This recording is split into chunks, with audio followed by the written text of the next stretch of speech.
तो सभी भक्तों को राम जी राम, राम जी राम। तो आप ईश्वर भक्ति में आयु और रूप का तो कुछ मूल्य ही नहीं है।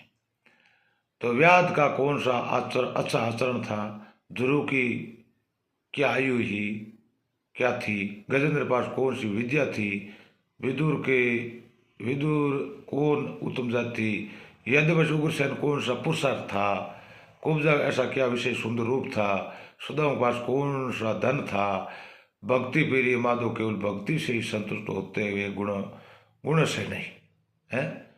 तो सदाचार सद्गुण तो शुभ सदाचार सद्गुण तो उस भक्त में भक्ति के प्रभाव से अनायास आ जाते हैं। इसलिए ईश्वर की भक्ति में सदाचार और सद्गुणों की इतनी प्रधान नहीं, किंतु इसे ये नहीं समझ लेना चाहिए कि ईश्वर की भक्ति में सदाचार सद्गुणों की आवश्यकता ही नहीं।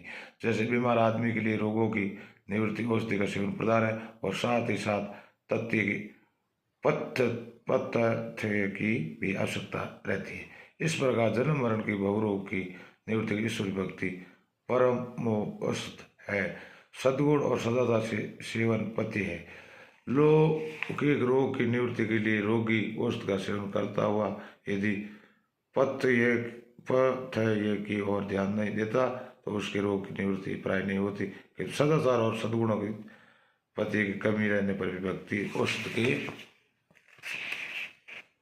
सेवन से बहुरोग निवृत्ति हो जाती, क्योंकि भक्ति औषध पथ्य काम कर लेती। इतना ही कुपथ्य सेवन से उत्पन्न हुए नाना प्रकार सद्गुण विघ्न रूप दोषों का नाश और सदा सद्गुण पथ्य का उत्पादन भी ईश्वर भक्ति कर देती है तथा सदा के रोग की जड़ उखाड़ डालती है।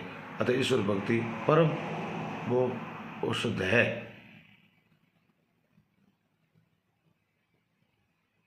राम राम, राम जी राम, राम जी राम।